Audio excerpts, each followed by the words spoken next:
Dokter Ani, kita langsung menerima telepon ya, interaktif Ya, dari Pak oke. Suherjan di Jakarta. Pak Suherjan, selamat pagi Pak. Halo Pak Suherjan. Selamat pagi. Selamat pagi. Pak Suherjan, kalau televisinya menyala, Baik, tolong baik. dikecilkan saja volumenya kalau di Baik, dekat baik. televisi. Ya, hanya mendengarkan suaranya dari telepon saja ya Pak.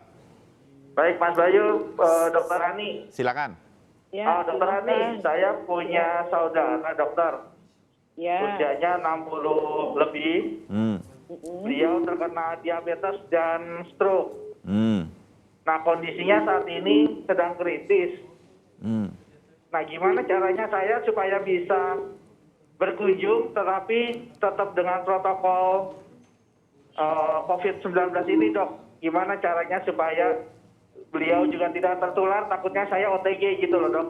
Ya. Kritisnya Ya, gitu aja, Dok. bagaimana maksudnya Pak Suherjan? Kritisnya bagaimana maksudnya? Jadi ya hanya diam aja, Dok, sekarang, Dok, tanpa omong-omongan gitu. Oh, di rumah atau di rumah sakit? Baru pulang dari rumah sakit tapi kondisinya sekarang di rumah di daerah Lenteng Agung. Oh, di rumah di daerah Lenteng Agung ya. Jadi Iya, gini, betul. mungkin kalau perlu sekali berkunjung, gunakan saja protokol COVID tadi yang saya sudah sebut itu, pakai masker, kemudian jaga jarak. Jadi mungkin Pak Suherjan bertemu datang dalam satu ruangan mungkin 4 kali 3 meter itu cuma berdua saja ya, jangan banyak-banyak. Jaraknya dipastikan 2 meter atau lebih. Bicara jangan lebih dari 1 jam, kali berkunjung orang juga sakit capek ya. Ya. Sesudah itu pulang, jadi tidak perlu bersentuhan tangan juga, begitu Pak Suherjan. Kalau perlu sekali, kalau masih bisa dilakukan online kan bisa ya, dengan Zoom, dengan ya berbagai modalitas pertemuan online. Tapi kalau perlu sekali, Pak Suherjan pakai masker saja. Kalau tidak yakin dengan masker kain, ya karena ini keluarga yang ingin dikunjungi, coba beli saja masker N95 yang memang proteksinya lebih baik dibanding masker kain dan masker bedah. Oke. Begitu Pak Suherjan. Jadi Pak Suherjan boleh berkunjung ke keluarganya di Lenteng Agung ini, lengkapi semua persyaratan untuk memakai masker dan lain-lain, jaga tetap jaraknya untuk tidak langsung bersentuhan. Kalau perlu dibawa ke rumah sakit, bawa ke rumah sakit dan ikuti petunjuk dari rumah sakit ya, Dokter Ani ya, untuk kemudian nanti ditangani dengan baik. Ya, kira-kira begitu. Penelpon kedua dan ketiga saya terima dulu ya, Dokter Ani, untuk kemudian nanti jawab. Yang kedua ada Pak Sabto di Balikpapan. Pak Sabto silakan. Selamat pagi Mas Bayu dan Dokter Ani. Ya, silakan Selamat Pak pagi. pertanyaannya. Saya penderita diabetes. Saya minum obat namanya Dialtron. Sekarang ya normal, gula darah itu puasa 102 sampai 120 ya. Tetapi saraf tepi saya, terutama di telapak kaki itu sakit. Saya minum obat namanya Propolis 2 kali pagi sampai malam. Nah, untuk penyelesaian permanen daripada sakit saraf saya di saraf tepi telapak itu bagaimana, Dokter Ani? Terima kasih. Oke, ada penanya ketiga? Siap. Halo. Oh, Ibu Dian di Semarang ya? Ya, halo. Oke. Selamat pagi, dokter. Selamat pagi Ibu. Ya, assalamualaikum. Salam. Waalaikumsalam. Dok, saya mau tanya. Kemarin di medsos itu kan ada ini ya, dok. Katanya dexamethasone itu bisa untuk menyembuhkan gejala COVID ringan, itu betul apa enggak? Itu satu. Terus yang kedua, saya ini kan tulang lumbal 4 sama 5 itu geser, dok. Terus sarafnya juga terjepit, sudah 9 tahun. Saya disarankan sama dokter itu kan suruh operasi, dok. Cuman saya nggak mau operasi karena ada risiko juga gagal gitu loh, dok. Nah ini makin hari kan saya makin drop, makin sakit, nggak bisa kerja, nggak bisa jalan kemana-mana gitu. Ya di rumah bisa jalan, tapi maksudnya jalan-jalan ke mall kemana itu kan nggak bisa. Terus itu di TV suka ada iklan tuh loh, dok, yang matras-matras yang dari batu-batuan itu pertanyaan saya, itu bisa nggak yang betul itu bisa menyembuhkan itu, dok? Yang pakai pemanas tuh, dok. Oke. Saya nggak menyebutkan produk, mungkin dokter tahu yang suka diiklankan di Kompas, di TV One itu loh dok. Ya, Baik, itu, terima baik. kasih. Makasih dok. Ke Pak Sabto dulu di Balikpapan, penderita diabetes, kemudian ada saraf di telapak kaki yang juga sakit dan sudah ada pengobatan tetapi masih sakit. Dokter Rani.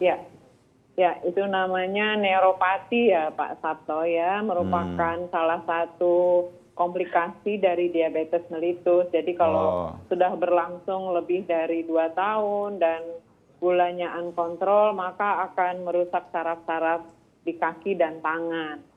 Nah itu memang penyembuhannya lama itu Pak Sabto. Mungkin Bapak bisa mengkonsumsi mecobalamin. Dosisnya tinggi aja dibuat 3.000 sampai 6.000 mili per hari. Jadi sekali minumnya itu 2 tablet barangkali ya. Jadi 3 kali 2 tablet. Nah itu biasanya baru ada perkembangan setelah diminum terus-menerus selama 6 bulan. Nah kalau makin terasa mungkin kalau pengalaman saya setelah tahun sampai 2 tahun baru ada perbaikan yang signifikan bagi pasiennya. Tapi dengan catatan gula darah harus terus terkontrol. Gliko HB-nya tidak boleh di atas 6,5, kemudian gula darah puasa dan pasca makannya harus dikontrol. Jadi kontrol diabetes itu Pak Sabto tidak bisa hanya dengan obat-obatan, tapi Bapak harus menjaga makan dengan sangat ketat dan wajib berolahraga. Begitu Pak Sabto. Ya, mudah-mudahan Pak Sabto mendengarkan di Balikpapan ini. Sabar ya Pak, ternyata panjang dan juga disiplin untuk menjaga gula darahnya itu yang juga harus kuat ya. Ibu Dian di Semarang, ada beberapa pertanyaan. Yang pertama mengenai dexamethasone itu gimana tuh dok? Ini memang lagi rame nih. Iya. Saya kira sudah pernah diklarifikasi oleh gugus tugas ya bahwa itu tidak bisa menyembuhkan COVID-19. Dexamethasone itu kan steroid generasi 1 kalau saya nggak salah. Jadi tujuannya dia itu sebenarnya antiinflamasi. Jadi sama sekali bukan untuk menyembuhkan infeksi. Itu sudah jelas ya Mbak Dian ya. Jadi tidak perlu diperdebatkan lagi dan saya kira kalau ada postingan-postingan tidak disebarkan lagi, cukup ya karena memang itu bukan obatnya. Itu yang pertama. Ya. Yang kedua ini mengenai kondisi dari Ibu Dian yang punya lumban 4 dan 5-nya geser udah saraf terjepit 9 tahun. Nah, itu gimana?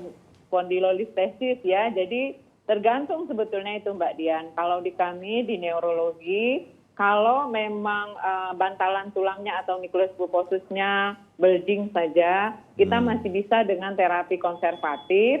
Mbak Dian bisa pakai korset khusus untuk low back pain, dipakai. Nanti kita lihat perbaikannya dalam 3 sampai 6 bulan. Kalau perbaikan itu bisa mencapai 50%, saya kira kita anggap terapinya berhasil.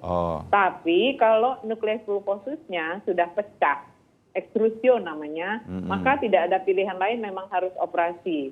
Tujuannya adalah untuk tidak memperburuk kondisinya.